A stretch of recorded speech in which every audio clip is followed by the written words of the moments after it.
Welcome to Nerds at Lunch. Today is our spin-off episode, so to speak. We're going to try something new every other week. This is the last week of the month, so every second and fourth week of the month, we're going to do special interest episodes where one of our hosts will do something that interests them, just cover a topic.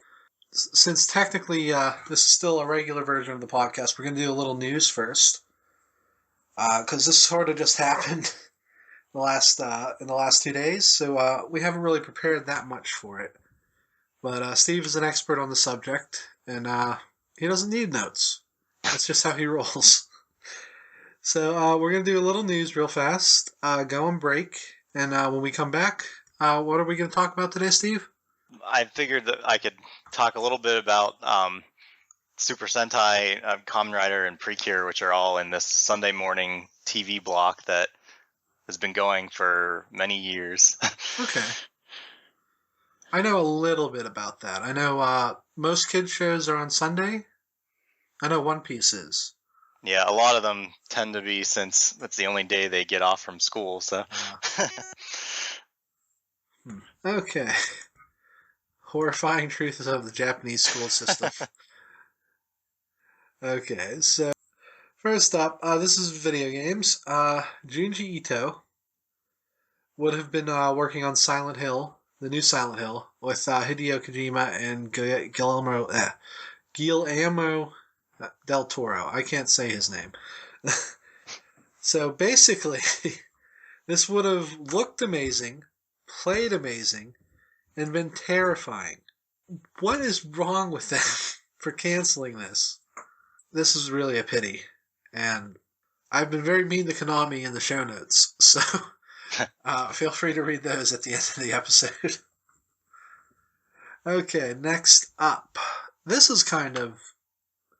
Honestly, I think they would have done it even if he hadn't been ill.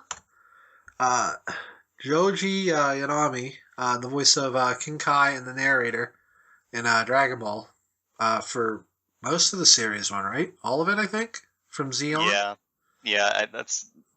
I think that I don't think he did the original Dragon Ball. I think it was just Z and onward. But what I was reading, they made it almost sound like he did it all. I'm not sure which is the case. Was there? I don't think there was a narrator in Dragon Ball. Was there? I can't remember. I mean, they didn't get rerun nearly as much as Z. So, I mean, once the sub ran its course, they were done with it. Such a waste.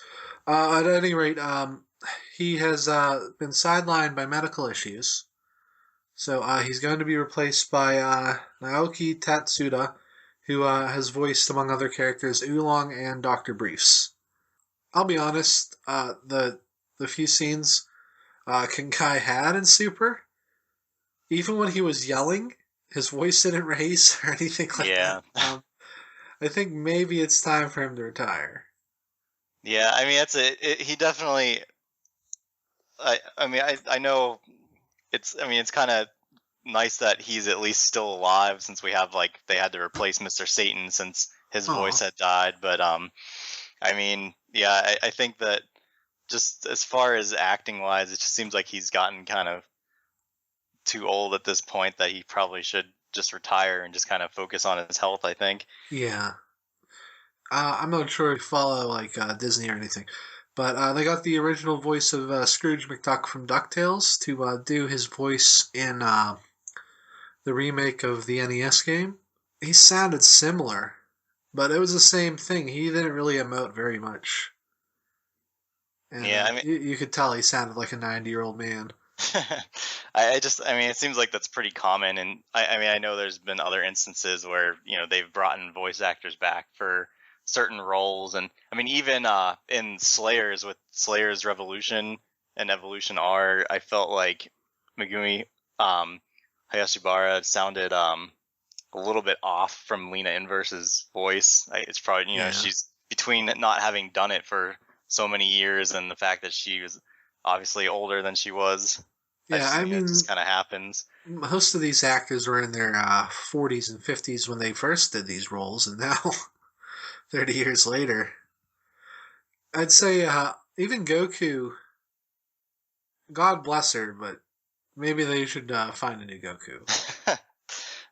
Like, Yeah, she's pulling it. She's trying her hardest, but it doesn't sound as distinct as it used to. I mean, not that I'd really want them to have to start all over again, but Yeah. I mean, I like with at least Sailor Moon, they just recast everybody except for Usagi, but Yeah. at least that way, now they can not really worry about that.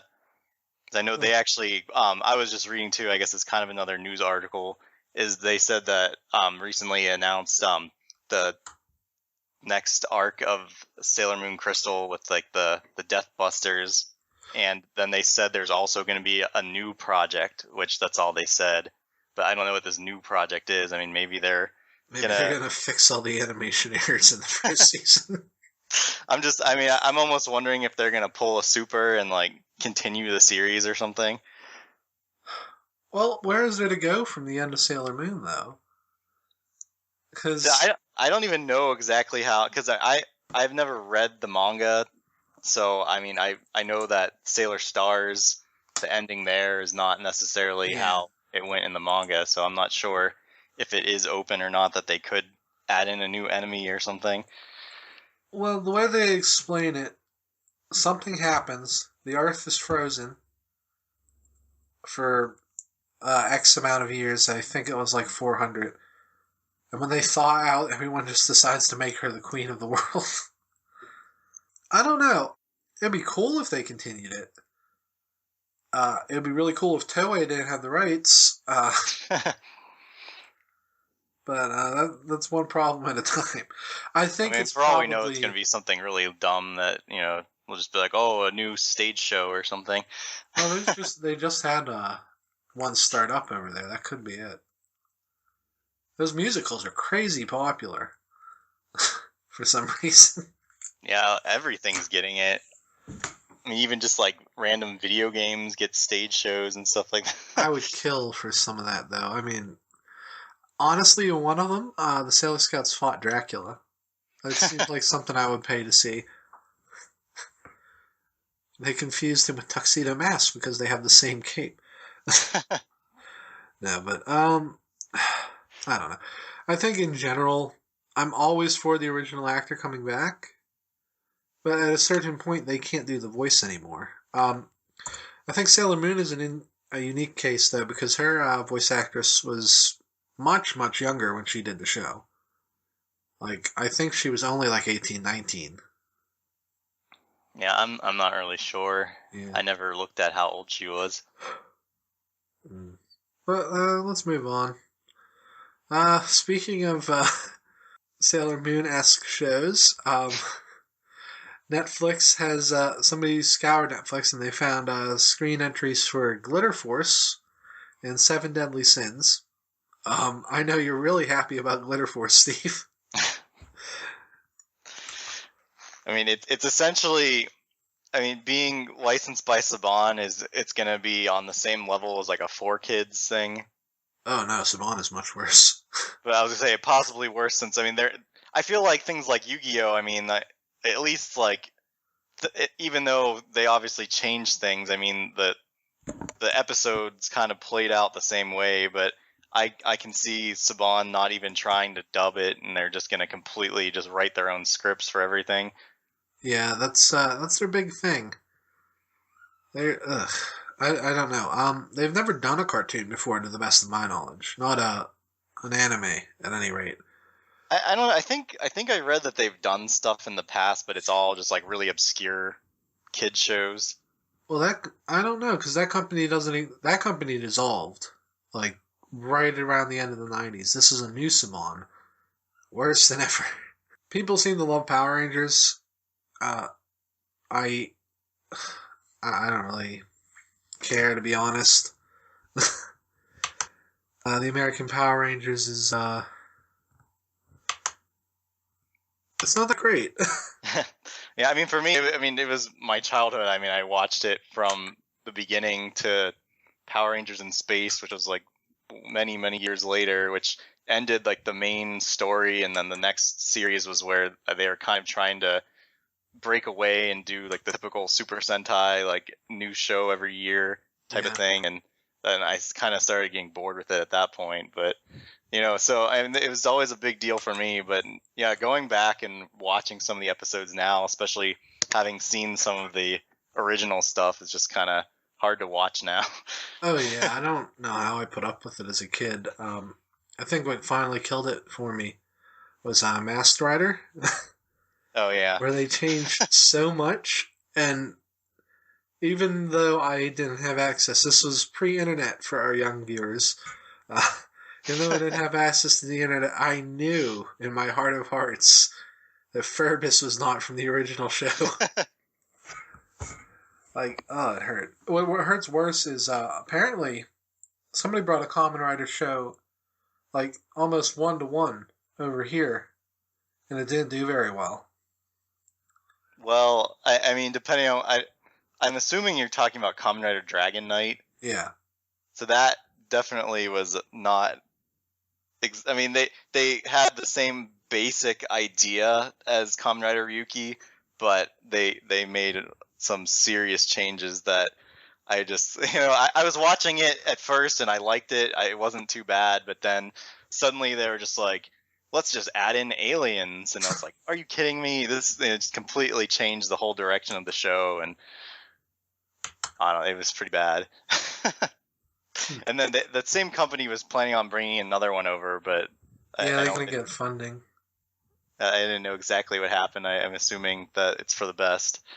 Probably. I mean, I'll be honest. There's no way you can do a 1-to-1 for pretty much any Kamen Rider series. Maybe Forze, because for some reason there's a lot of weird American tropes in Forze. Yeah. There's a prom, which I'm pretty sure is only. Well, I mean, they pretty much went all out with. They had like, there was like the football jock guy. Well, yeah. When I read that, I'm like, oh, so he's a soccer player. No, he plays football. Then they had the one like popular girl cheerleader who. It was like the two of them were together because they were both the most popular guy and girl, so they had to be together. And I guess they were pretty much just trying to go for some kind of American. Like, no Japanese kid would get those references, though. I'm sure that a lot of, I mean, I know that they're really big on American movies, so maybe they kind of pull from that. Oh yeah, I can see that. Now this is something I'm interested in. Seven Deadly Sins. I've heard great things about this. I couldn't get through the manga. Crunchyroll's reader is terrible. And I don't feel like looking up scans. The premise sounds really interesting. The Seven Deadly Sins in the title are 7 knights who used to work for a kingdom. Peace came around and they weren't needed anymore, so they kind of all went their separate ways. And now the princess, or is it the prince? Princess, okay. Yeah. Princess of the kingdom has to get them all together again because the head of the army has staged a coup. It's from what I've read of it, it's a sort of a fan servicey shonen with fights, right? Yeah, I guess it can be described that way. Actually, one thing with the story, I guess, wherever you were reading from was probably just kind of being very brief about it. But the whole deal is that whole thing about them kind of going their separate ways, they were actually, I can't remember exactly how it was put, because, I mean, there's a lot more that you find out later that I don't want to spoil, but they were all considered to have turned traitorous. Oh. And so they were seen as, enemies of the kingdom, and so they all just kind of disappeared. Oh, okay, that makes more sense. I mean, like I said, I read this about half a year ago, so I might be forgetting some details. But yeah, I mean, I really, the art style of it kind of turned me off a little bit, since it wasn't really, I mean, it's definitely not what I'm, it's a little anime old school. looks like. So, but I gave it a shot, since I always like to give everything a try for at least a few episodes, and I just immediately just loved the show. There's so many awesome battles in there, and I was really disappointed to know it was ending, but luckily it wasn't over. If we're gonna get this on Netflix, we'll probably get season 2 sooner rather than later, so that's nice. Crunchyroll apparently had it on streaming though, not very long. There's a few shows on there I can't find like that, but if and when that comes out, I'll give some impressions on it, and maybe I will try to watch the dub, because I know if it's on Netflix, it has a dub. Yeah, I was reading that they said I guess it was, Probably Viz. I forget what they said. I know it was I know that they already had the American language, but yeah, I know it was done from another company though, or another. I can't remember if they said it was for the Philippines or something. I don't know. Let's hope we don't get that one. Yeah, I mean, I would hope that if it was done by some random company like that, that they would maybe redub it or something. But then again, I think, isn't there something like that? Isn't that how they handled like Cardfight Vanguard or something? I don't know. I've never watched that dub. There's one. Have you ever seen Wakfu? I've never seen it. I think that's like that. It that has French an English dub, but I don't know who they got to do this, because the accents are so out there. And I don't know, like, they're speaking English, and it sort of makes sense, but the accents will drive you insane. I might, if we ever do a commentary series, it's going to be Wakfu. I don't know if this is true or not. I'm just kind of trying to look it up. It says Seven Deadly Sins dubbed in Germany. Well, I mean, it could have been dubbed a bunch of places, and we just didn't get it for whatever reason. I'm sure. Yeah. I'm sure once they make an official announcement, we'll know for sure. It's either Viz or Funimation. They're the only two who put a lot of anime on Netflix. Okay, let's move on here. Assassination Classroom is getting a season 2. Sooner than I thought, honestly. I wasn't sure how long the manga had been running on that. Yeah, I wasn't. I guess they must have enough material to keep going then. Yeah, I knew it would come back. I just, if I remember correctly, the anime was only a year ahead of the manga, so I didn't think it would come back this soon. But I mean, it's a funny show. I'd like to see what's going on with that frickin' principal. So I started watching it when it aired, but then I kind of trailed off. It takes a while. I've been meaning to pick up again. It gets a lot better at the end. Honestly, I'd have to look through the episode descriptions. There's probably at least 4 or 5 you could skip without missing anything important. It was definitely one of those seasons where I just had so much I was watching, and when I would get behind on some of them, I just never felt like catching up. Also, the longer you watch it, if you're an adult and know how much a billion yen really is, you really feel like those kids are getting screwed over. It's roughly $1 million.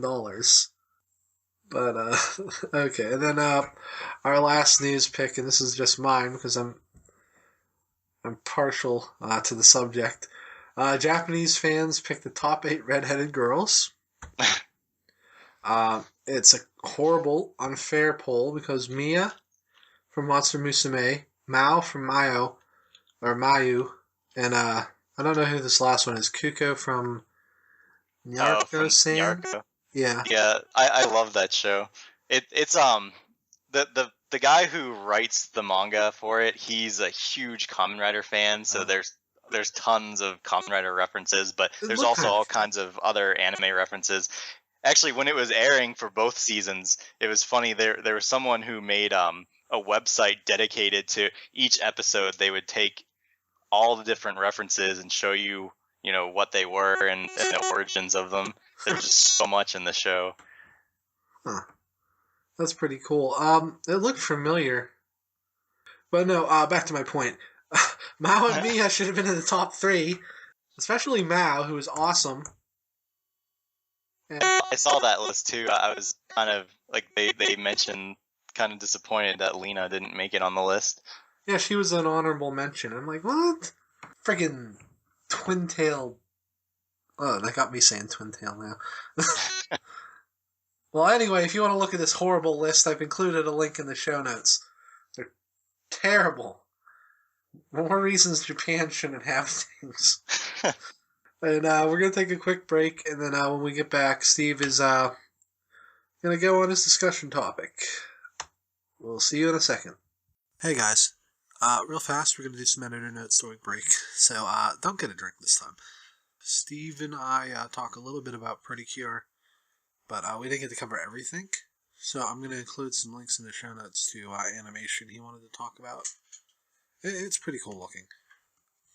It's also a nice way to explain the Toei process of only spending money on fight scenes and making everything else look like ass.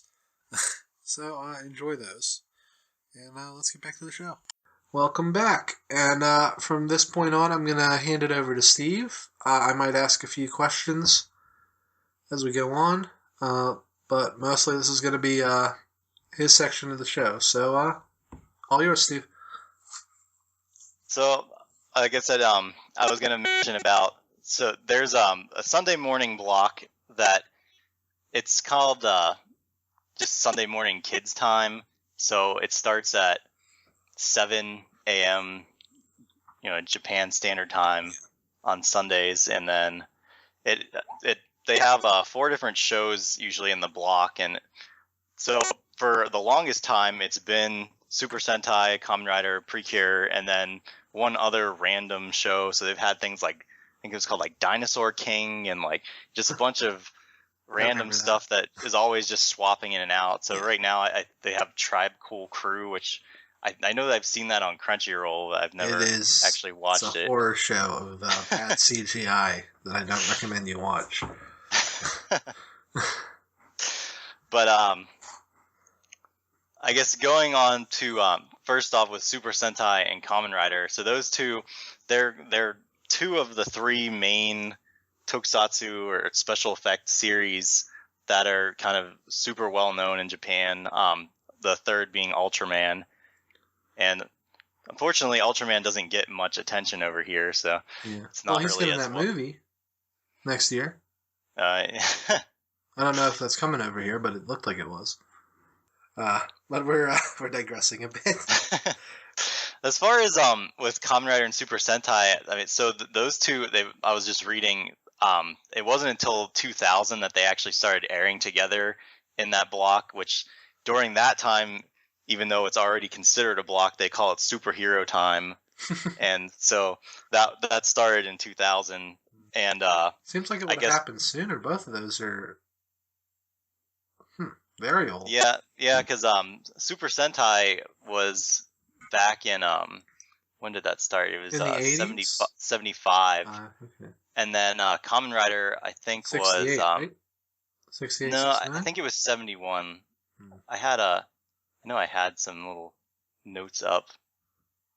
Yeah, let's see. It was I'm thinking I might be manga. 71 was when Kamen Rider started. So yeah, I mean they obviously were both big shows and popular for a long time, but it wasn't until then that they actually brought them together side by side airing.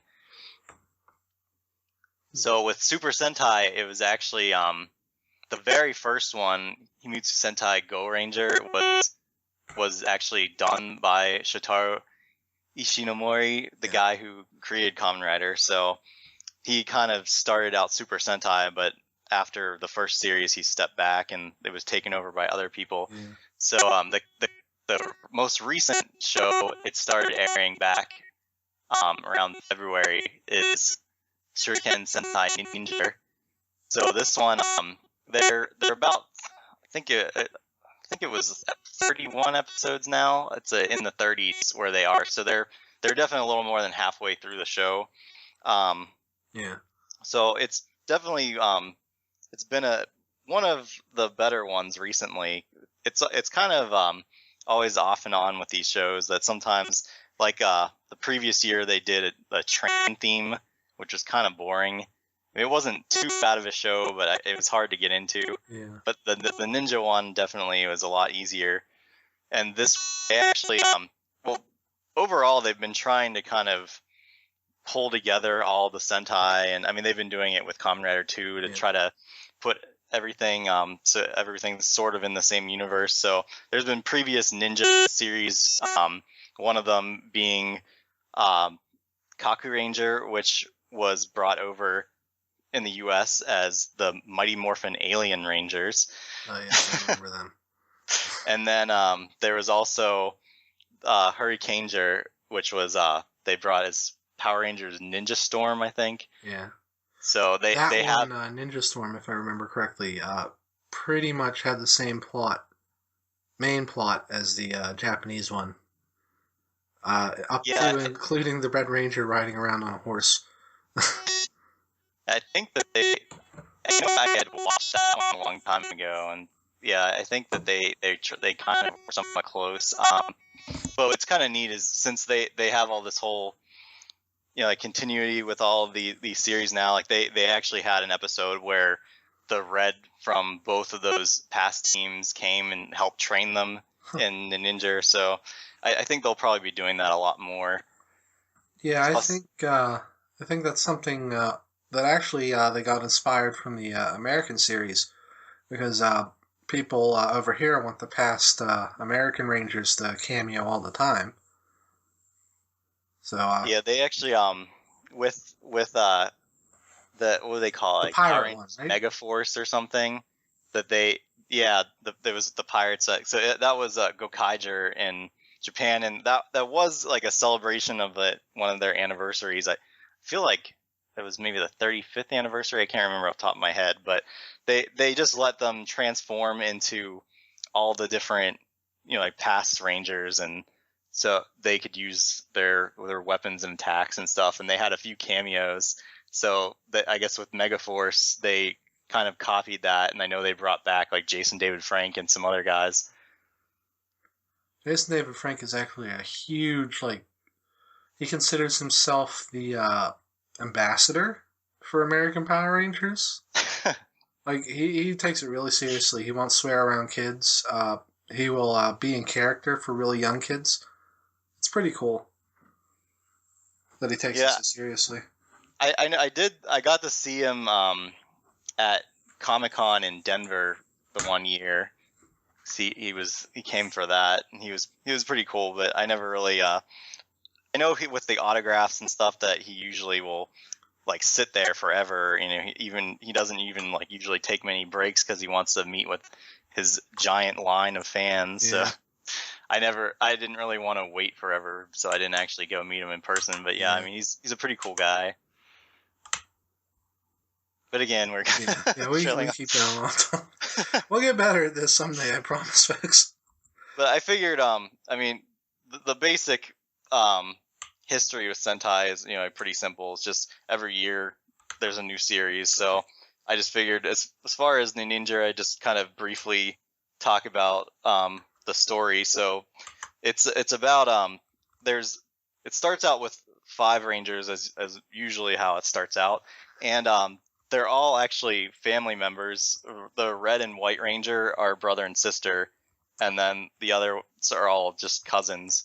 And their grandfather was known as the Last Ninja, and the whole deal with that is that there's this back in the kind of Warring States era, there was this general Kiba Oni Gengetsu who was defeated by one of their ancestors, and he claimed that he would come back, and it was kind of this whole he revived as an Oni, and then he was defeated by their grandfather, and that's where he got the title of the Last Ninja. Huh. And but the seal title, by the way. the seal was broken, and so like they knew that he was going to revive again, so they had always been training the next generations, but he kind of was revived earlier than expected. And so these 5 started having to battle against the Kiba Oni army, and then they later meet up with a 6th ranger who is from America, even though he's Japanese. And he just likes to shout out random English things, like, of course he does. Party night is one of his favorite things to say. But I mean, his story is that he's a yokai hunter, which is like all the enemies are just like the monster of the days are yokai. So it's kind of neat that they're always basing them off different yokai. But he's always, well, I mean, he hasn't really been doing it much lately, but from the start, he was always having to take selfies with the monsters before they defeat them. So it's kind of awkward. I don't know if they're just trying to Why doesn't he kind of just wait mock till they fall Americans over? more or what. But I mean, it's kind of your basic, it just felt like your typical Sentai series, but now it's finally kind of getting into a more serious story where find out the one who had revived Kiba Oni Gengetsu, he was actually one of the grandfather's students, and kind of turned into a rogue ninja since he kind of had his own objectives, and now we've been finding out a lot more of the backstory, which has been getting really interesting, and it seems like they're finally kind of moving into the last arc before the final battle. So definitely, I mean, anyone that has any interest in watching it, probably now would be the best time to catch up before it gets too late. Yeah. But I guess that's probably as far as I need to mention for that. I mean, I could go on if I wanted to spoil things, but probably not sure. worth it. Now, this is the series that America will get in some form next year, right? Well, they've actually been not sure what they're going to do, because what they ended up doing with recently, they've kind of been skipping around a bit. Like they skipped, which was really awkward, this one series, Go Busters, which was actually funded partially by Saban. Huh. And they, normally it's just that they're just mecha that they pilot. It's not like in the Power Rangers where they call them Megazords and stuff. Yeah. But they actually called it a Megazord in this show. Weird. Since I don't know if it was just kind of due to all the funding and stuff, and then when they would transform, they would say "Let's morphin," which is not really proper English, but I mean they were still kind of hinting at the whole like morphin time thing. So like that was really weird that they skipped that one, because it just it seemed like they were really trying to go Power Rangers with it. And then maybe it just isn't as popular in Japan. I don't know. I mean, I know it wasn't one of my favorites, but I mean, still wasn't too bad. It's odd. But again, they skipped. I can't. It's hard for me to remember exactly what they. That's what they did. Is they skipped Go Busters and they went to Kyoryuger, which is another dinosaur themed one. Oh yeah, they called it Dino Force over here. So the next one would be the trains. But they were kind of talking about that they don't know if they really plan on doing that. So I don't know. It seems like they're not really set on anything. That they're just kind of jumping around at this point. Well, Saban's never really been a smartly run company, so. And honestly, I think kids still like trains. I mean, somehow they made Turbo work over here, and those Zords had faces. So I don't know. Well, that wasn't Saban though, so that's probably why. Were you talking about the Power Rangers RPM? Yeah. Yeah, They should have kept the talking cars. It would have been fine. Yeah, I remember reading about that, because I didn't actually watch it or anything, but that they took all the. I mean, that was part of the fun of that show, I think, was just like how it was just really goofy. Yeah. But it seems like they ended up making the American version really silly. It's a tense science fiction post-apocalyptic drama. One of the main characters is brainwashed and tortured in an episode that explains her backstory. It's very messed up. Funny, not only in the Japanese version did they not take the show very seriously, but they even cast as. But there was like the three main enemies that they would fight against. Kagareshi, she was actually a very famous Japanese porn star. So. Wow, that is something that wouldn't happen over here ever. Sure, all the dads like to sit down and watch Super Sentai with their kids that year. Honey, I know this isn't something I normally do, but I gotta watch the show and make sure it's okay for our son. No, he's not in here. I sent him out to get some stuff. Just don't come in the room for the next half hour. Something I did want to ask. None of the Kamen Riders have a talking bike at all, right? I honestly, I never watched Black RX, which that original Kamen Rider or Masked Rider that we got here was based off of. So I don't know if it actually did talk or not, the bike, but I mean generally no. Okay. I mean they've had where the car belts talked talk. too. Yeah. I don't know why he had a car when he had a bike. Yeah, that actually moving into the Kamen Rider stuff. Yeah. So Kamen Rider Drive just ended this past Sunday. So he actually is the very first rider that solely had a car. Oh. So I mean, actually, none of the other ones really. I mean, some of them had like random vehicles and stuff, but I mean, they didn't really kind of use it as like a main vehicle because they usually always had a motorcycle as the main one that they used. And even in Black RX, I mean, he didn't apparently use the car as I never often. saw him draw the car. They never used any footage of him driving the car. It was just in his bug cave or whatever you want to call it in the American version.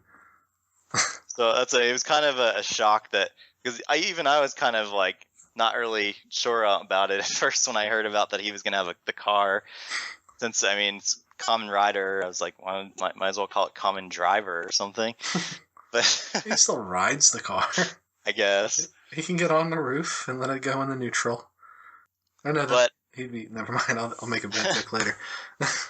To my surprise, though, with it, because I started out, it was kind of goofy. It was trying to be like a police drama, but like they were being really silly about it. And it felt kind of more kiddie than usual. Ever since the one series, it was back in I think 2007, Kamen Rider Den-O.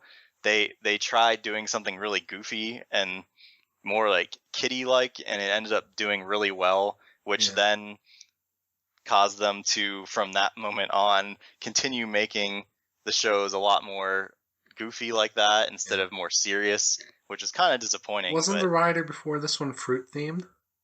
Yeah, Kamen Rider Gaim was it was definitely something I was looking forward to since it was written by the same guy who did things like Madoka Magica and All Noah Zero, Gargantia, a bunch of stuff like that.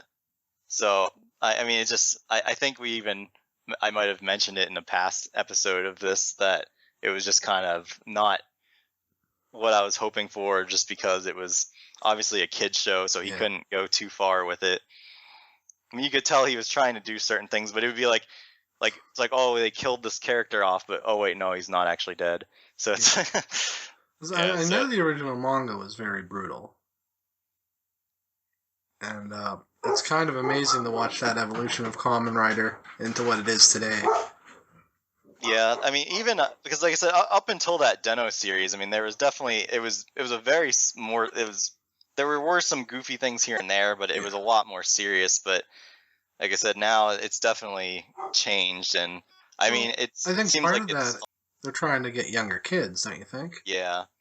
And it definitely seems to help with the sales of everything. Yeah. I think it's been more popular than ever lately. Which is odd. You would think. I guess fans do tend to age out over there, unlike this side of the ocean.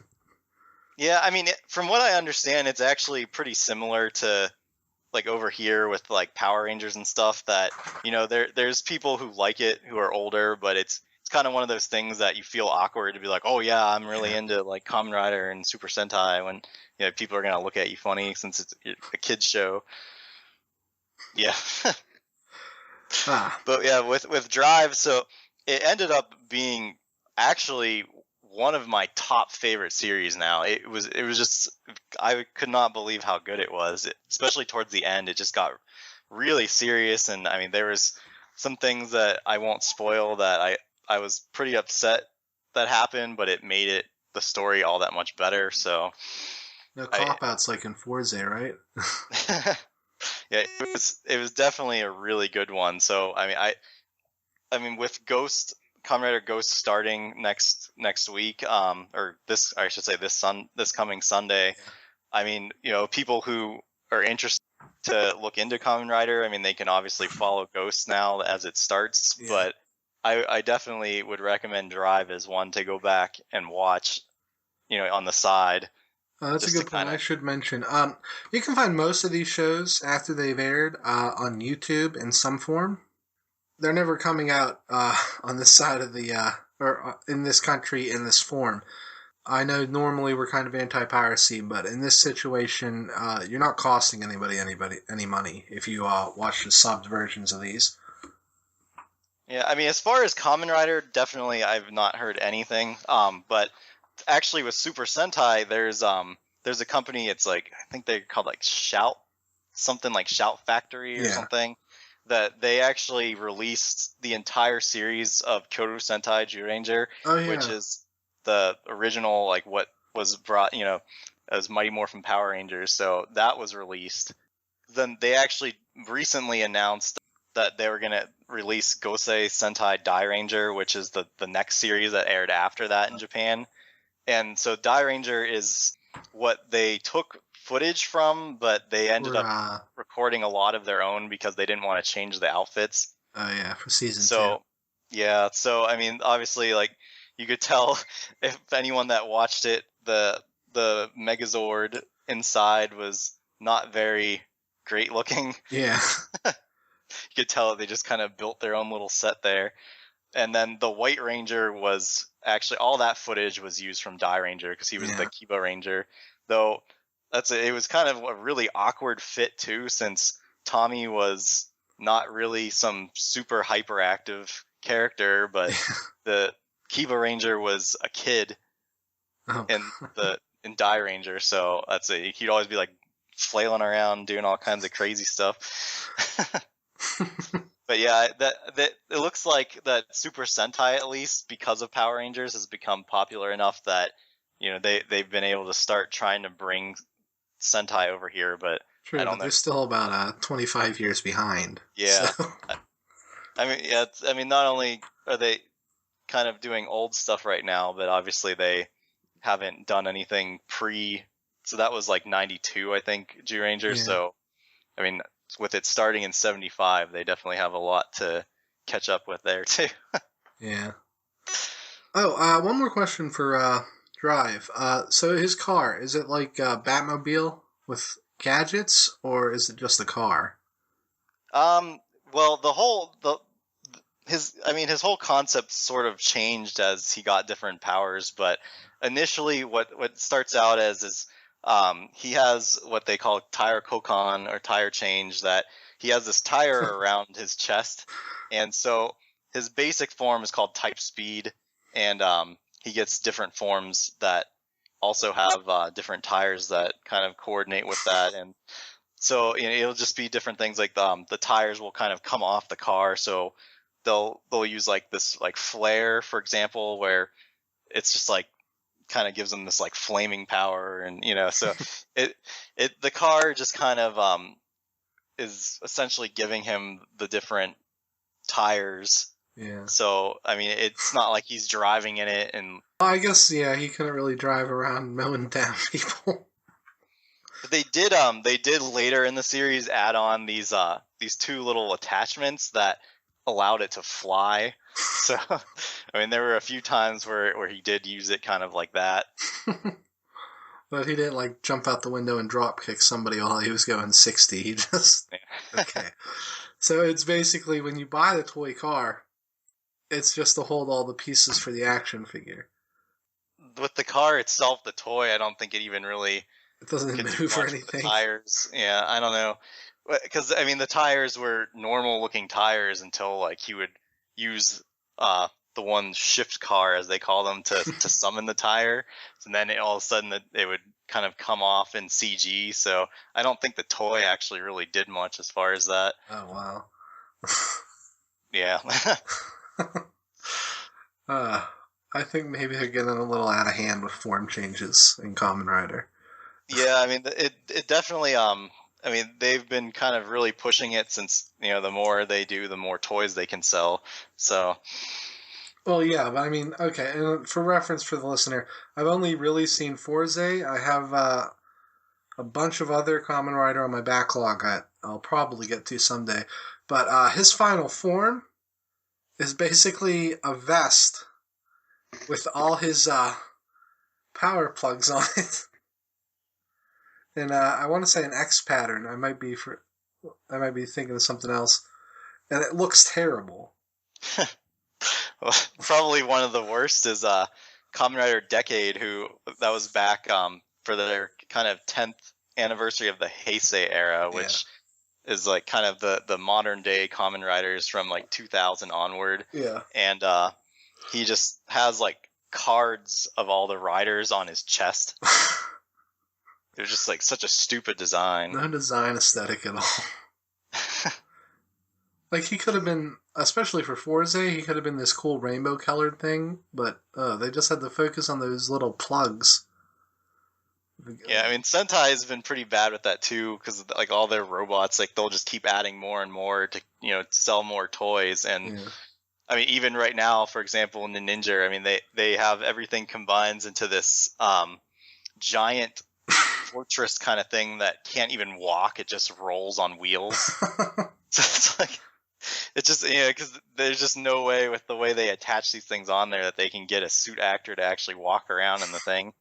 They've done that in some of the past shows, too, where it just gets so ridiculous that it doesn't walk and it will just, like, tower over the actual monster that they're fighting. I like Titanus.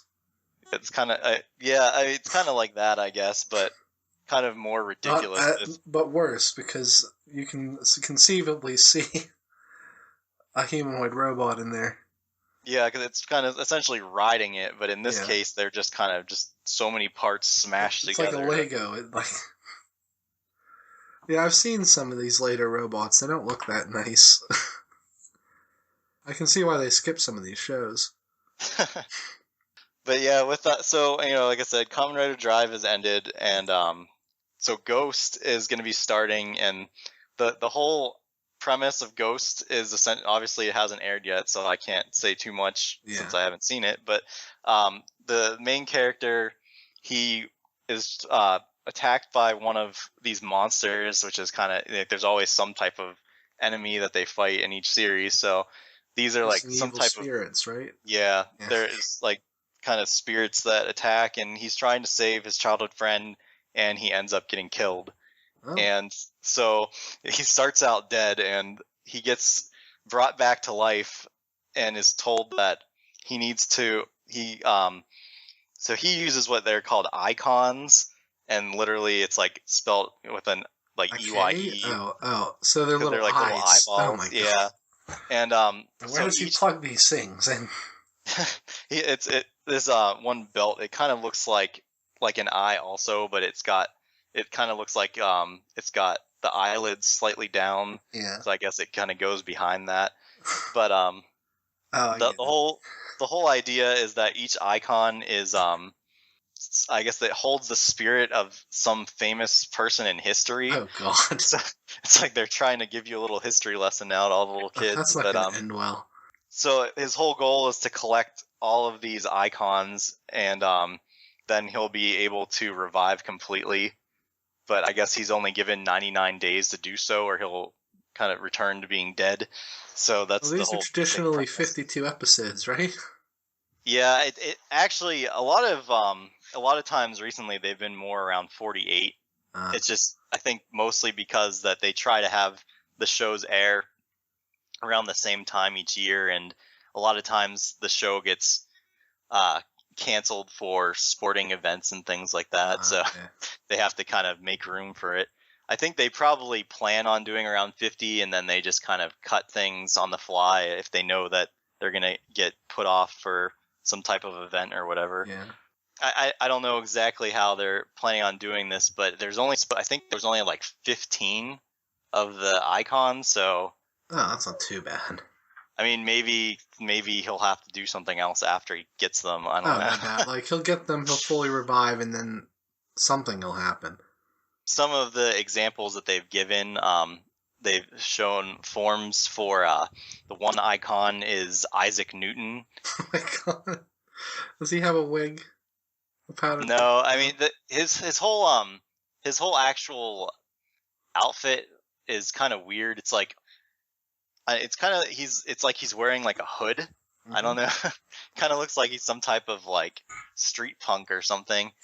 But I mean, he just kind of like gets like, for example, Thomas Edison is another one. Oh wow! And I thought there'd be more Japanese people. I was gonna make a joke about Abraham Lincoln Kamen Rider, but it seems like they're just doing Western figures. With Edison's icon, what they do is like his initial form has the initial form has like the typical Kamen Rider eyes, but it turns into like a light bulb for his face instead. So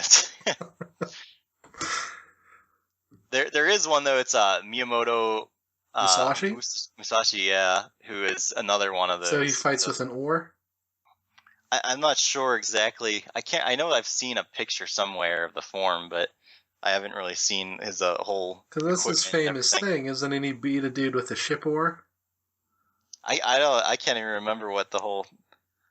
Because it's not one that I'm 100% familiar with. I guess I only know it from Soul Calibur, so I might be wrong. Do you want to move on to Pretty Cure? Yeah, I guess I might as well. Yeah, because we're running a little long. Yeah, we probably trailed off a lot. So, Smile Precure was a good couple years back, and that's what Saban has decided to use. I can kind of understand why they're picking that one, but I mean, it basically they're fighting against. It's like all based on fairy tales. Yeah. And so the main three enemies they have, there's a wolf named Wolfrun, and then there's a witch Majorina, and so those will be easy enough to Americanize because it's supposed to be like the big bad wolf, and then she's supposed to be kind of more like from Snow White. She's got like the apple and everything. But then the third one is Aka Oni. I don't know how they're gonna handle that one because he's like a red Oni with the whole like leopard print stuff, so I don't know. Maybe they'll call him like a goblin or something. I guarantee you they're going to call him the Giant from Jack and the Beanstalk. And then I know that they said that they already cut a ton of episodes, so I'm assuming anything it's 42, and you said the original was 48, right? Something like that, yeah. But I guess that, maybe pulled anything that was too Japanese. But, I'm definitely concerned what they're going to do, but I don't expect it to really take off. Yeah. Because I was really hoping that with it kind of picking up in popularity that they might start actually releasing the show subtitled or something, but they actually did, I think on Crunchyroll it was, that the original Precure series is supposed to be subtitled. I don't know if it's still on there. Well, they might still have the rights to the subs. Some of these companies are still really iffy on streaming. So Saban, who's a known quantity over there, would have an advantage in being like, oh, we'll take your series and we'll do to it like we did the Power Rangers. And they'll jump all over that. Little do they know, if they talk to their friends over at Konami, or whoever does Yu-Gi-Oh!, they might hear some things. I can't remember what the whole deal, because I know there was some issue with 4Kids losing the licensing. They did some really shady stuff, but they didn't lose the license. They got fined. So I'm assuming they're still doing it now, right? Yeah. No, I haven't heard of a news, but with all the weird stuff happening with Konami, there probably won't be Yu-Gi-Oh! Much longer. But yeah, let's get back to Pretty Cure. So just kind of to briefly summarize, so it started in 2004, and it's just been kind of part of this whole block now, where they just kind of it's the same thing as Super Sentai and Kamen Rider, that each year there's a new series. Yeah. Though in the very first one, they didn't know how it was going to turn out, so they only planned on it being half of what the show was, and since it ended up being so popular, they kind of fudged a continuation of it, which you could kind of tell seemed really forced. Well, they did the same thing with this first season of Sailor Moon, because they didn't know how it was going to do. Yeah.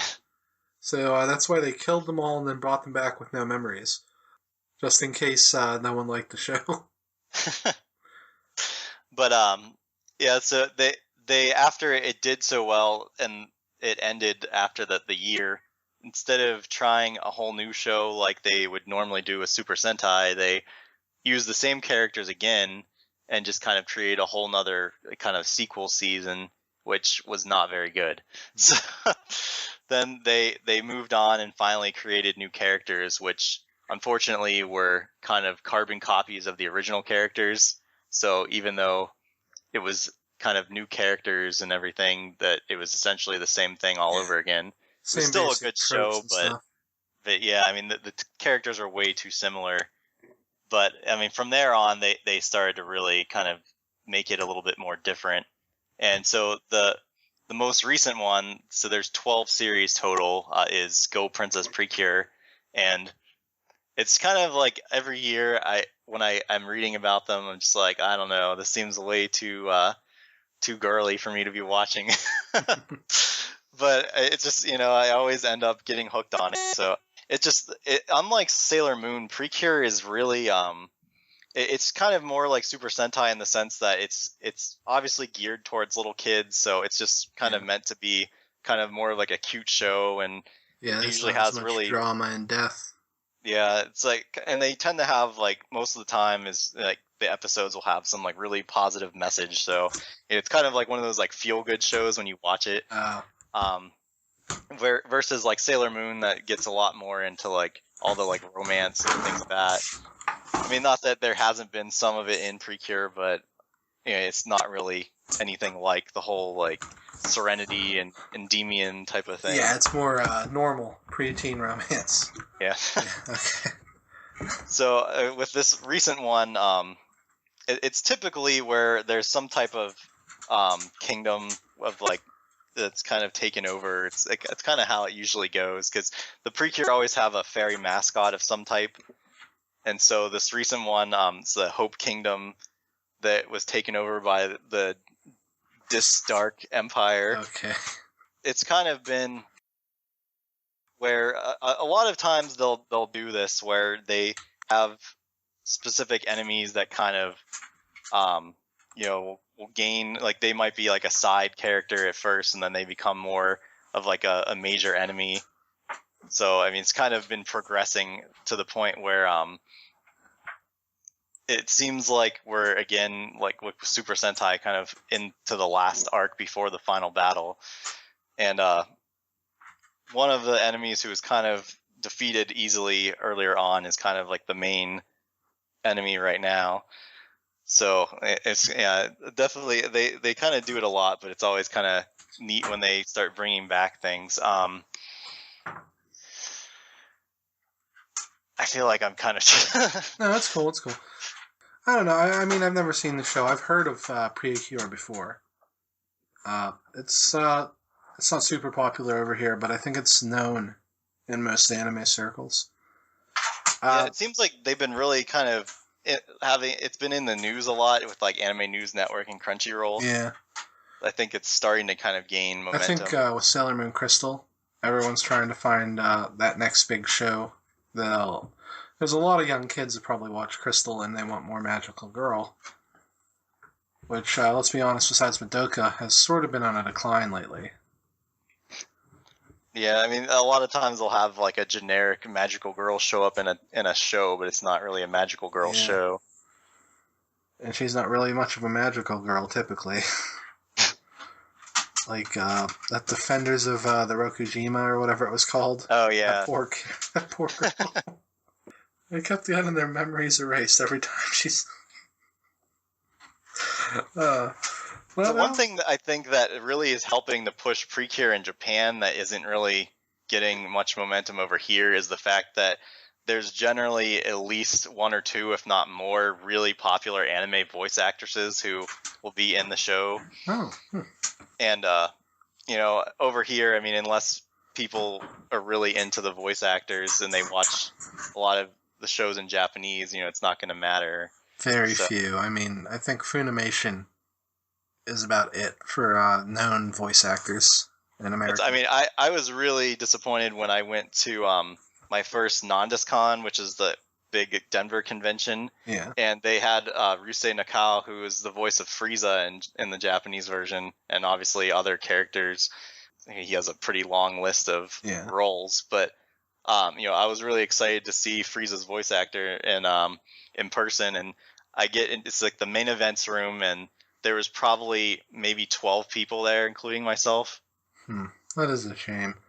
It was just kind of disappointing to see, this very popular, long-time voice actor from Japan over here, and no one cares. And then, obviously Vic Mignogna had a full room, so that was before they recast Frieza for Kai. Yeah, it just kind of showed me that I guess that people are still more really on the dubs and not so much the Japanese voice acting. I think for Dragon Ball and maybe Full Metal Alchemist, the dubs might have, because they've aired on television over here, I think the dubs might have slight edges. I think it varies from show to show. Yeah, I mean, I've seen it other times too, though, where the Japanese voice actors just don't get the same turnout as the American one. So that's a pity.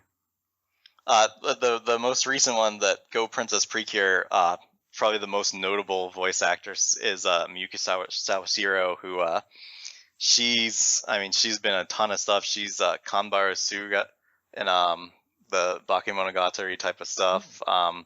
She's she's been in a ton of things lately. She's gonna be in the second season of Noragami. She was in the first one too as Bishamon, one of the kind of war gods, I guess. Oh yeah. I mean, she's been in Psycho-Pass. She was she the female lead in Psycho-Pass? No, that was kind of Hanazawa. She was the blonde chick who she was like the kind of lesbian one. But yeah, she's just been in a lot of stuff lately. I know that I saw recently there was some type of I guess they compared how many roles all of the current voice actresses had at the time, and she was in more shows than anyone else. Wow. But yeah, I mean, she's definitely been a really popular voice actress lately, so I think that's why they chose her. And her character is pretty interesting, since she was one of those starts out as an enemy and ends up becoming one of the Precure. So see, I don't know if the show's for me, but I like that it's something I could show my niece when she learns to read, obviously. Because she's always trying to watch the shows I watch, and obviously I can't show her like Overlord or something. Speaking of which, one of the enemies, the whole concept is that the enemies are trying to kind of cause people to despair, and then they gather energy from that. Yeah. But so what they do is they like kind of steal the dream of the person that they attack, and so all of the enemies are kind of named things like there was Close, Shut, and Lock. So the one character, Shut, is actually the same guy who is the voice of Ainz. So it's kind of funny. He's definitely a very different character. It's a very flamboyant one, I guess I can say. That voice, like, he must have a heck of a range. Yeah. Or is he inner Ainz or outer Ainz? Because he has two different voice actors. I'm pretty sure. His internal monologue is like a regular dude, and his external monologue is that booming bad guy voice. I mean, it's still the same guy. Is it? Though. Yeah. Oh, that's cool. I couldn't tell, to be honest. But yeah, I mean, obviously that does show his range right there. So this side tangent though doesn't give me an idea. We have to get you to watch the Fire Emblem SMT trailer and tell us who all the actors are. Yeah, they're. I know I can't remember everything now since it's been a while that I saw that, but yeah, there was a lot of ones that were pretty exciting for me to see. I know you were hyped about that, and no one else. You saw That's trailer? probably something I could do, is just go on for a whole thing about different voice actors, because I'm just so into it. Well, I have to do that sometime. I appreciate voice actors from America and Japan. I think they get a really raw deal in some cases. I would love to do like a voice actor episode, and we could all talk about our favorite ones. I mean, obviously, there's been shows recently where they kind of show what it's like in the anime industry, like the Shirobako. Yeah. There was just recently that there was one last season about the voice actors. Yeah, Sorigaseu just ended yesterday, so that was another that was just exactly showing kind of like what voice actors have to go through with all these, like, the companies that they work through, and a lot of cameos in that first episode too. Yeah, they had a lot throughout the show. It was pretty cool. I only knew the one because they said it was Goku. I should know that name. Okay, so I think we're going to wrap it up for today. Ideally, like I said, these will be up every the second and fourth week of the month. The topic will be random, and we'll keep it a surprise. Mostly because if we plan any further in advance, I'm sure something bad will happen. Was there anything else you wanted to mention, Steve, or? I think I just kind of wish I had my whole thing together more organized. That's cool. Around. I mean, this was kind of a spur of the moment thing. Like, if you ever want to talk about any of these in detail again, we'll do an episode on it. That's what this was for. So let's read off our Find Us At stuff. So this has been Nerds at Lunch. You can find us on Twitter at Nerds at Lunch, Tumblr, nerdsatlunch.tumblr.com. If you want, I was hesitant to do this because my spam filters are kind of strict. Megatron1@gmail.com. You can email me personally with any questions or comments. You can find us on facebook.com/robothousePodcasts. And you can follow Steve particularly on Otaku Henshin.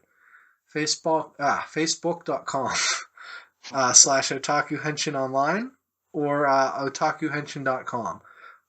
If you like anime or manga, Steve has a wide selection of figures. And you know he buys the good stuff because you just listened to him for 40 minutes. That is it for Nerds at Lunch this week. We will have, hopefully, a new show next week in addition to our regular podcast where we talk about Western television shows. The new season's just started, and that will be bi-weekly as well. Probably a little more intermittent. So I want to thank everyone for listening, and have a good day.